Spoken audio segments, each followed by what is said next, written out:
एक वैश्य और दामाद रहा करता था। बहुत सारा धन भरा था नाव में, और वैश्य जो है बहुत सारा धन लेकर दामाद के साथ चला आ रहा था। कहाँ से? समुद्र के किनारे से। जब समुद्र के किनारे चला आ रहा था तो अब जो है वह वैश्य की मुलाकात भगवान दंडी स्वामी से हो गई। दंडी स्वामी कौन है? भगवान का रूप, साधु का रूप धारण किए थे भगवान। तो भगवान जो है साधु का रूप धारण किए थे और समुद्र के पास भगवान खड़े हुए थे। उतने में भगवान वैश्य की परीक्षा लेने के लिए मन में सोचे और भगवान कहते हैं चलो अब वैश्य से पूछते हैं कि बहुत सारा धन भर के लेके आ रहा है, चलो तब पर भी पूछते हैं कि तुम अपनी नाव में क्या भरे हो। तो वैश्य क्या लेकर आ रहा था? धन, नाव में धन लेकर आ रहा था। धन लेकर आ रहा था, बहुत सारा धन भरा था, नाव लेकर चला आ रहा था। वैश्य जो है जैसे पहुंचे भगवान के पास, बूढ़े ब्राह्मण के पास, तो भगवान पूछने लगे, कहते हैं ये बताओ वैश्य तुम अपनी नौका में क्या भरे हो। तो वैश्य ने सोचा अगर भगवान से सत्य सत्य बता देंगे तो भगवान को कुछ नाव से धन निकाल के देना पड़ेगा। तो चलो जो धन देंगे वही धन ना दे के भगवान से झूठ बोल देते हैं। वैश्य ने भगवान को धन ना देने के लिए, दान ना करने के लिए भगवान को झूठ बोल दिया। कहता है भगवान मेरी नाव में धन नहीं भरा है, मेरी नाव में लता पत्र भरे हैं। भगवान तो जानते हैं कि तुम्हारी नाव में क्या है। जब कहे तुम्हारे नाव में लता पत्र भरे हैं, जब कहे कि हमारे नाव में लता पत्र भरे, भगवान भी कह दिए जाओ तुम्हारा कहा सत्य हो जाए। भगवान इतना कहे और चले गए। अरे भगवान अंतर ध्यान हो गए तो दामाद कहा कि चलो एक बार नौका में देख ले सही लता पत्र तो नहीं भरे। जब दामाद नौका खोला देखा सारा धन गायब हो गया और भगवान के कहा सत्य हो गया, लता पत्र भरे रह गए।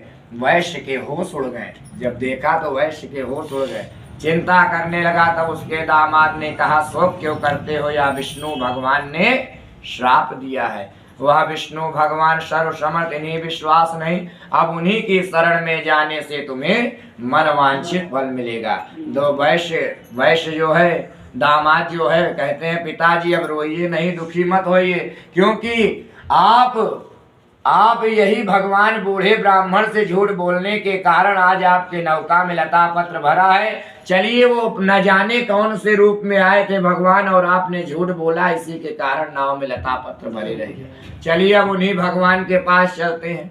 तो गए, समुद्र के किनारे से एक भगवान का सुंदर सा मंदिर बना हुआ था। गए, पहुंचे और कहें कि हे सत्यनारायण भगवान मेरे अपराधों को क्षमा करें, मुझसे बहुत बड़ी गलती हुई। दंडवत प्रणाम करते हैं, कहते हैं भगवान मुझसे बहुत बड़ी गलती हुई, मेरे अपराधों को क्षमा करिए। बार बार जब दंडवत प्रणाम करते हैं कहते हैं कि वैश्य कहते हैं भगवान मेरा सारा धन आप मुझे पुनः वापस कर दे। जब भगवान से बार बार इतनी बात कहें तो भगवान जो है सपने में गए राजा के, कहते हैं राजा आज तुम्हारे यहाँ झूठ बोलने के कर्मों से तुम्हें उसका फल प्राप्त हुआ है। अगर तुम ऐसा कर्म ना करते तो तुम्हें ऐसा फल ना मिलता। तो भगवान के पूजा पाठ कहीं भी जाए, कहीं भी तीर्थ करने जाए तो हमारे पास जो भी रहे भाव भक्ति से हम भगवान को अर्पण करके, और जो भिक्षा रहते हैं भिखारी उनको दान करके, ब्राह्मण को दान करके, दान पुण्य करके आशीर्वाद फल प्राप्त होता है। तो आज देखिए दान पुण्य ना करने के कारण बचाने के चक्कर में ही सारा धन लता पत्र हो गया। क्यों हो गया? क्योंकि भगवान से उसने झूठ बोला। इसी के कारण जब लता पत्र भरे रह गए तो भगवान सपने में सब कुछ दिखा दिए हैं कि देखो तुम ऐसे ऐसे किए थे, इसीलिए तुम्हारा ऐसा तुमको फल मिला।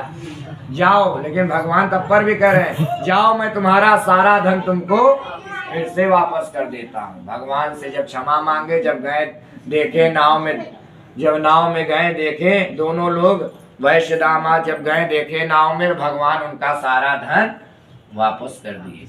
जब भगवान से क्षमा मांगने के बाद जब भगवान धन वापस कर दिए, राजा बड़ा प्रसन्न हो गया वैश्य और कहने लगा भगवान आज हम जैसे ही अपने घर पहुंचेंगे वैसे ही भगवान आपकी कथा सुनेंगे। इतना कह के नाव लेकर चल दिए। कहाँ? जब नाव लेकर अपने घर की ओर चल दिए वह वैश्य, तो आकाशवाणी कराए मतलब संदेशा पहुंचाते हैं। जाओ हमारी बिटिया कलावती जहाँ भी हो उस आकाशवाणी कर दो कि हमारी बिटिया जहाँ भी हो समुद्र के किनारे आ जाए, तुम्हारा पति बहुत सारा धन लेकर आ रहा है। उतने में बिटिया कहाँ गई थी? अगले अध्याय में बताए थे किसके यहाँ कथा सुनने? ब्राह्मण के यहाँ गई थी। ब्राह्मण के यहाँ गई थी कथा सुनने, लेकिन जब पता चला कि पति आ रहे हैं तो पति के खुशी में जहाँ पर बिटिया कथा सुनने गई थी वह ब्राह्मण के यहाँ कथा छोड़ दी, प्रसाद छोड़ दी और अपने पति से मिलने चली गई। जैसे भगवान का अपमान करके गई वैसे भगवान जो है ऐसा श्राप दिए कि उनका पति जो है सारा धन लेकर जल में डूब गए। क्यों डूब गए?